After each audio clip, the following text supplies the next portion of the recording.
Good afternoon, boys and girls. Welcome back to your howdy doody time. It's howdy doody. No, good afternoon, ladies and gentlemen. Welcome back to your favorite Angry Canadian on the 26th day of April 2024. Yesterday morning, I got my coffee, went outside, and a couple ducks arrived to say hello. I think they're just so beautiful. A lot of the waterfowl, like geese and stuff, mate for life. So if hunters are out there and kill one, that lineage, whatever you would say it, is gone. It's done. This is a pair, and they're always together, and he's always watching out for her. I mean, this is something that humans could learn from, but we're too smart. Shit, if anything, we can improve on nature. Holy smokes. We got scientists, and we got doctors, and we got all kinds of people trying to improve on nature because we are so special. Oh, we can make it. You know, however it came to be, whether it was evolution, life I'm talking about, or creation, however it came to be, we can make it better.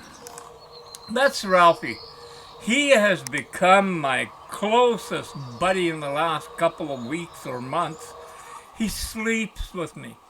He's taken over where Cindy used to sleep. He puts his little head on the pillow and he says, "Dad, don't worry. I'll be here with you. I'll look after you." He is just amazing. Animals are. That's why I get really pissed off when I see that some people, some scientists, want to improve on life. They want to improve on nature. They want to improve on the weather. Oh shit, yeah, it's not raining enough. We can seed the clouds and wash everything away. Think of the possibilities. Ralphie's out there, he sees the ducks. He's not going to go after them. He might walk close to them, he'd probably like to meet them, but he's not chasing them because we all have to get along. And besides that, Ralphie, when he looks at the ducks, he figures, man, they'll kick the crap out of me in no time. They got powerful wings. But that's the couple. They mate for life and stay together. He watches over her, not only from predators, but even other male ducks, mallards alone, who might think that, wow, she's pretty cute, eh? Look at that beak. Look at those webbed feet. Ah, yeah, I like that. But I love nature, and I really find it disgusting about how we are changing nature. Now, talk about changing nature. This winter, we had a really bad cold snap with winds. As a matter of fact, I got videos from that. I didn't put it into this one because it's already long enough. But it was windy, it was cold, and ultimately what that did is it destroyed basically all the interior cherry crops. It destroyed wineries or the grape whatever. Everything. It's damaged it. And that means it's going to make it tougher for animals and nature. Now this is our infamous walnut tree. It's what attracts so many squirrels here. And even people come to pick up walnuts in the fall. It's a big tree. It was fully loaded. But in this winter's ice storm, the cold, the freezing, the wind, a lot of branches have died. And not only on our tree, you're looking through the walnut branches at a tree in the background, done. And there's other ones. I count at least maybe 6 trees in the neighborhood that have had some damage. That's going to fuck with wildlife, squirrels and birds. Crows get them. So a couple of days ago, I went for a drive, part of my nature rediscovery because it's spring. It's April. It's beautiful out there. And, well, not all the time. It's been raining. It's going to rain all next week. But overall, it was pretty nice. And I decided to go out for a drive someplace where Cindy and I used to always go in the spring. I mean, that was a given. It's one of the most beautiful nature areas. You know, all these yellow flowers, I don't know what the hell they're called, they just cover the ground in an incredible show of, well, it's spring, it's flowers, it's warming up. And we have seen this, by the way, even in Montana, Wyoming. These flowers are, I guess, all over the West at least. But it was incredible. You know, it's a whole carpet of yellow flowers. They're not going to improve on this. What are they going to make? Rainbow flowers coming up? Oh, wouldn't that just please some rainbow? Oh, think of the possibilities. You know, we've had rainbow poppies in November before, but I was pissing around with my camera, and of course these are not the best shots out there, but I was enjoying myself, and I would have enjoyed myself more, but that isn't happening. Beautiful, beautiful nature.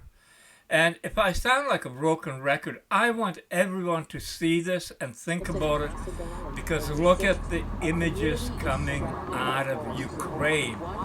Look at the images coming out of Israel, Gaza, Palestine. And now they don't want you to say, you know, Israel is sacred. It's a fucking sacred cow of the Western leaders. You can't say anything. And, you know, I don't have anything against Israel or Jews or any people anywhere. What I have something against is when the fuckers go in and start bombing hospitals, schools, everything.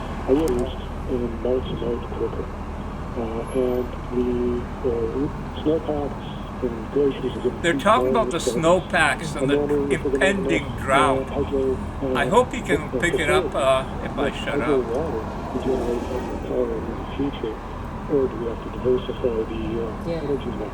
Another consequence of the long-standing drought, right? That's right. And the fact we're cutting down forests that don't hold moisture, and we're putting a lot of particulate on the glaciers.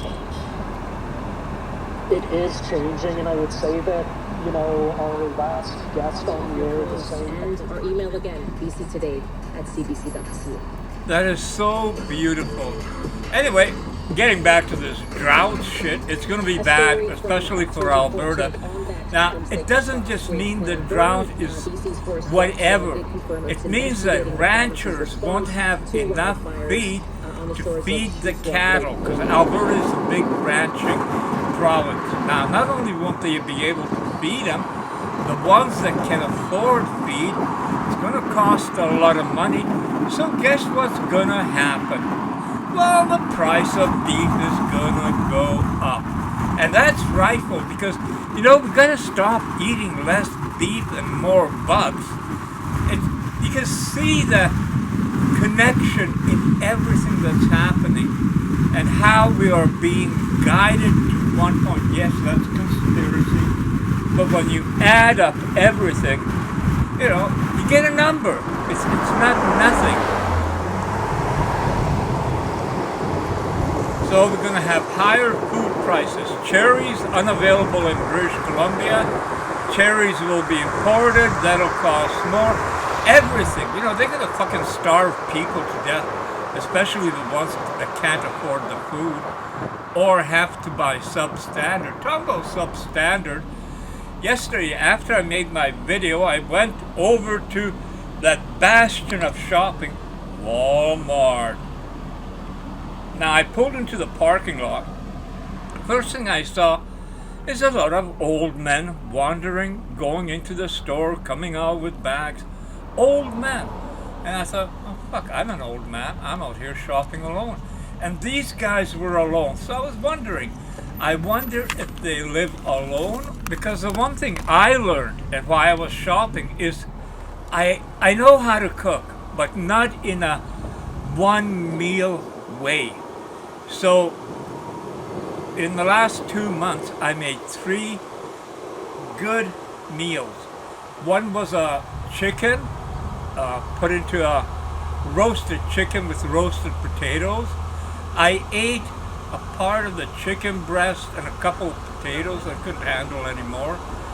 Then I made bean with ham soup. Same thing. I sat in the fridge after one meal. And I did something else I forgot, but I made 3 meals and I had to package them up and put them on the garbage. They weren't being eaten. So I got this brainstorm. Canned processed food. Frozen processed food. Oh yeah, it's enough for one meal and I don't have to cook, just put it in the microwave, oven, on the stove, whatever. So I went and bought some Hungry Man soups from Campbell and some chili and pot pies and other stuff like that. One meal, because I'm not eating. I have lost 60 plus pounds in the last, I don't know how many months. In the last 2 months, I've lost another 20 pounds. I'm just above 140 now. And at one time, I was 300 pounds. Actually, if I'm going to be really honest, I was probably pushing 320 at one point. Not anything to be proud of, but when you're not feeling good, often eating becomes a substitute. And that's a whole different story. I'll get into it in another video. This is Kelowna, by the way, in April 2024. And I love to go out for a drive and see what's happening, especially in a sunny day. Top down on the car, holy crap. My forehead and head, arms are going to be so suntanned, burned, that it'll be, I'll probably end up looking funny. Not that I don't look funny now, but the drive continues on. And you see all these high rises. You gotta ask yourself, how is Kelowna gonna accommodate the growing population? Because it's not only about, we're going to have houses. Oh yeah, you know what? We can put a fourplex onto what used to be a single lot. Oh, won't that be awesome? I'm sure some of the councillors who wanted that, and mayor, maybe Trudeau who wants to see more, condensed housing. Maybe Trudeau would love to live in a duplex or a fourplex, 3,000 square feet up, 3 down, split it into 2, so it's 2 1,500 square foot units on each floor. You got a fourplex. Holy shit, can you ever make money on your single lot? But it's crazy, man. So I'm going for a drive. This was again in April, sunny day, beautiful sunny day, and I'm heading up towards Knox Mountain. Now, Knox Mountain Provincial Park will be in the news again in May because they're having the Knox Mountain Hill Climb. All those not exotic, cars racing to the top. Who's going to be the fastest? Of course, we've got to still appreciate cars because, we can't get away from them yet. I mean, Trudeau is going to work on it in Freeland. And also that other dude, I can't stand him, I can't even say his name. He is truly our enemy. Enemy of Alberta, big time. Holy shit. Anyway, so I'm heading towards Knox Mountain, which used to be a nice place to go for a drive, get up to the lookouts, look out at the valley, the city, all that stuff. But no, you can't do that anymore. the Knox Mountain Drive is shut down. It was shut down even last year. I don't know how long they've been keeping it closed. So what the good folks love to do is come up here, park their car, and go for a healthy, refreshing walk. So from wherever you live, you drive over here and then you go for walkies. How, Western. That's Western. I mean, you can walk around your block, you can walk around parks, or you can drive up to Knox Mountain Park and go for a walk. I'm going to be filming the parking lot on the way down. I think there's maybe 3 or 4 Teslas. Now, don't forget, our government has decided for us that we're going to have electric cars. How are all these people going to afford changing vehicles? Nobody answers that. It's just, well, sooner or later they'll get less expensive. Bullshit! Bullshit. Sooner or later people won't be able to afford a vehicle, won't have any reason to drive because you'll be stuck in your 15-minute city, and quite possibly, traveling will be really restricted. Why would you want to get on a plane and go away? The plane pollutes. Stay home. You can see it on internet. You can check out whatever you want. Now, of course, you got the people that drive to Knox Mountain to go for a walk for health, fresh air. But you can see the the high rises, all those places that have $1 million condos, townhouses, whatever they're called, $1 million plus accommodations for a small family. Maybe it's a couple of elderly, maybe it's a small family, a young family. They're moving to moving to the Okanagan. Don't forget that more than 60,000 people left British Columbia last year. And the ones that don't leave quite often end up, you can't afford your house, you can't afford rent. There's always a solution because that's how we roll. We got the big brain people at City Hall always figuring out how to make life better for us. Mind you, that's probably why they get all that money. They got a 30+% raise this year. And in the same token, I guess many property owners got a 10% plus tax increase. Holy shit, I wonder how that works. Anyway, these are all tents. Obviously, they get covered up for the day. The city cops, whoever don't want them hanging, want them. Sounds like we're talking about something, but they don't want them hanging around. By the way, in the background, I didn't drive there this time, but that's where they got those little cubes, the up-and-coming neighborhood in the industrial area. This is British Columbia. This is Canada in 2024 April. And what the fuck are the politicians doing? Because I went for a drive around Kelowna more than a decade ago. Almost 2 decades ago. You think you saw homeless? So a very awkward job of giving themselves a raise this week. 35% for members of council and 15% for the mayor.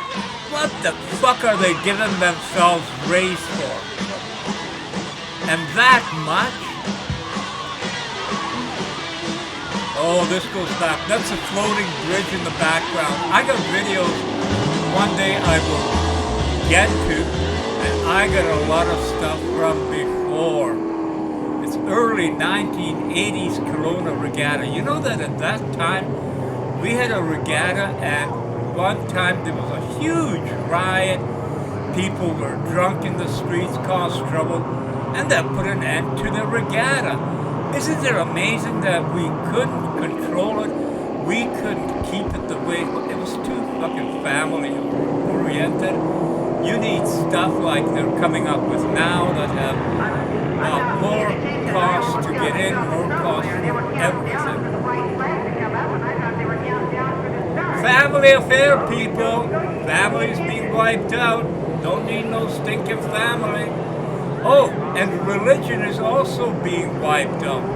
I heard an interesting thing on one of the videos that was said that, by all this people migrating into countries, like say Canada, there's all kinds of different ethnic groups and kinds of, maybe not the right way to put it, but we got Muslim, Islam, we got all kinds of different people coming in with different religious views, which is diluting Christianity. Now you might say, who gives a fuck about Christianity?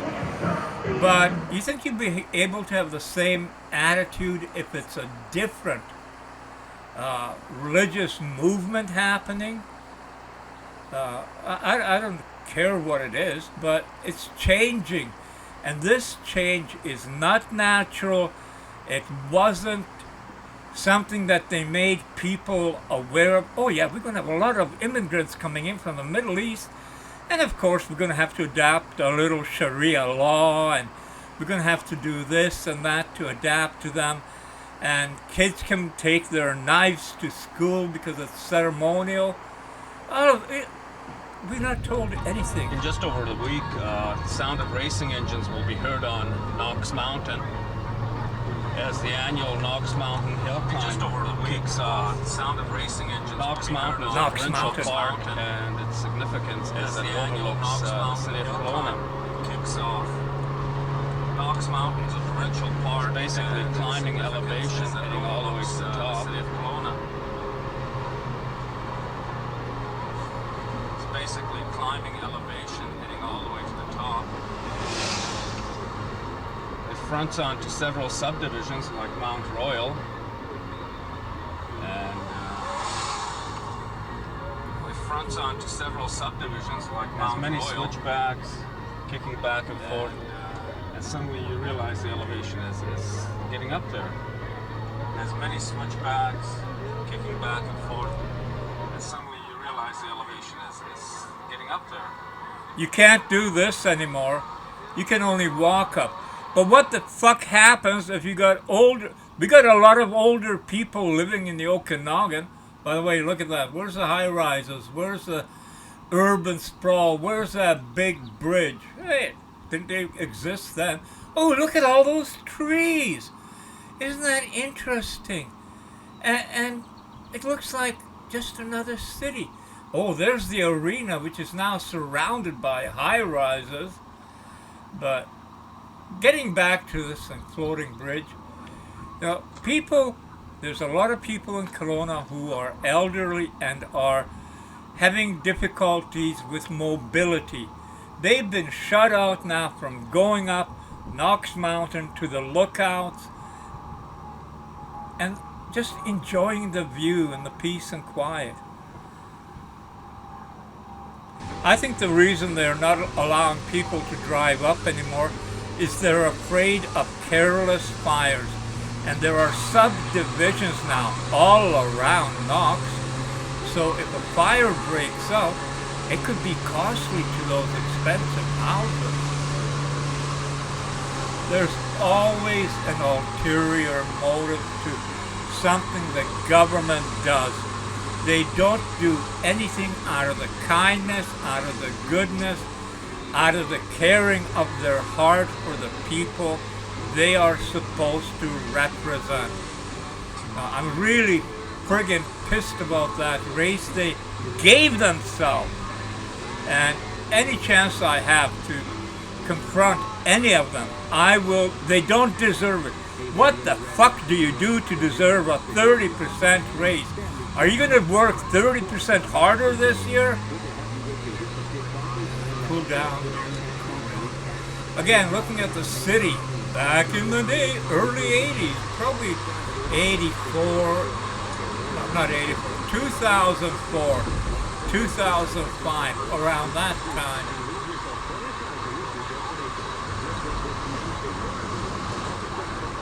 It was a lot greener. It looked a lot more like a nice place you'd want to move to, you'd want to bring your family to, you'd want to vacation.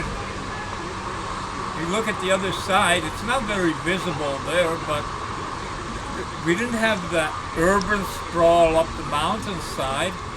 We didn't have the burnt out mountain. Why the hell didn't we have all these unreal forest fires back then?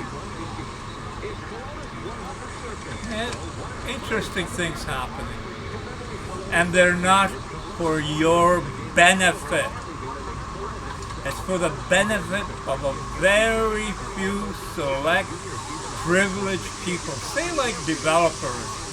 You know, all that billions that Trudeau's gonna give to developers to make more affordable housing, how much of that is gonna stuff their pockets and allow them to do other things with our tax money? Because that's where it comes from. Trudeau's not gonna give developers $5 billion to build. It's not his money. It goes into debt, and then it becomes the taxpayer's problem. Even after Trudeau's long gone, we'll be paying for his bullshit. A lot of trees in City Park, they were knocked out by a big windstorm one year. And they were never replanted in that same style.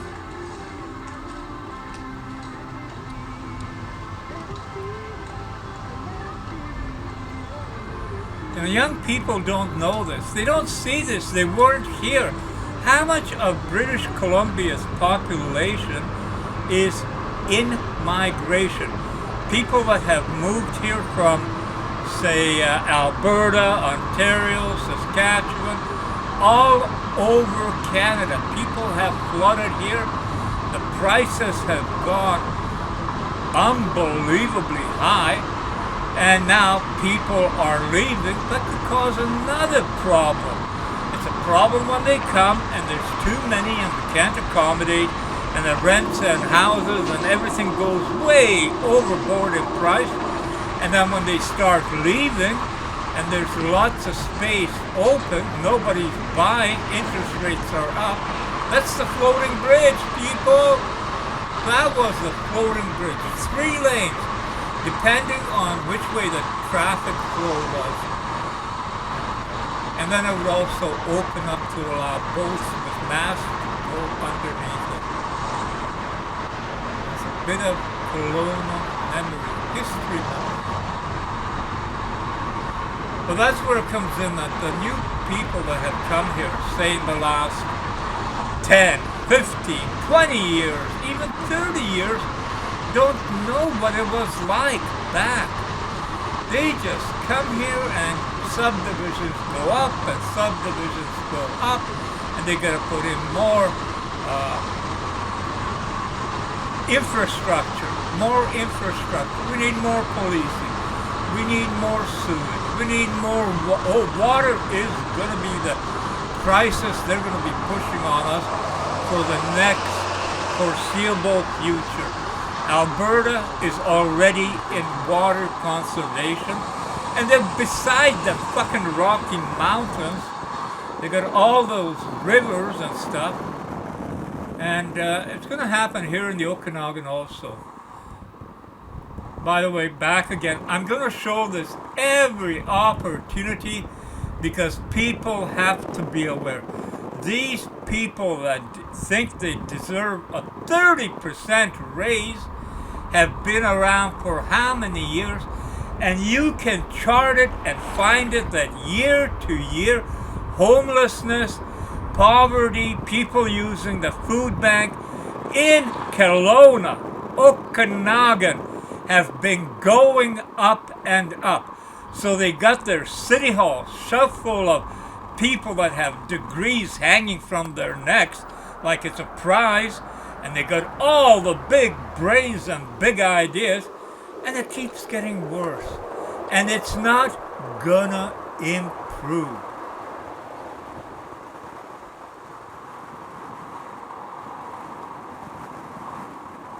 Think about it. That's all I wish people would do, but they don't care. They don't bother with it. They don't bother thinking about Gaza. And it's what, over 30,000 people killed so far, bombed while they're in their apartments, their homes, and their wherever, in the streets, in their cars. It doesn't matter if they're young or old. They're bombed in the hospitals, schools, because the terrorists used to hide out in schools. So we're going to wipe them out. Oh, yeah. And imagine all the great land of Gaza. Once the Palestinians fuck off it, we can turn it into beautiful beachfront, Mediterranean front destination getaways, condos, townhouses, apartments, hotels. Oh, we can make it a bustling place. That's, by the way, part of the plan. They always have a plan that doesn't include you or I. It doesn't matter for what. By the way, back at this time, Kelowna was still nice. It wasn't overgrown. It wasn't overtaxed. It wasn't overpriced. It was a nice town like so many were in British Columbia and all across the world, because this bullshit has happened in Australia, in UK, in America. It's happened across Canada. Overgrow. We get 1 million immigrants a year. We can't house our own people. They're living in tent cities. And the government thinks it's doing a good job, deserves a raise, deserves another term. Oh yeah, fuck, look at all that we've done for you. Bring us back for another go-around. We haven't fleeced you enough yet. We'll do it the next time around. By the time we're finished, your taxes, you'll just be working for the tax man. That's it. Food, well, we'll give you rations. Transportation, well, you won't have money. You don't have anywhere to go. You're in your 15-minute city. Enjoy it. And by the fucking way, even Kelowna has drawn up plans for the 15-minute city. This is globalism at its worst. Thank you.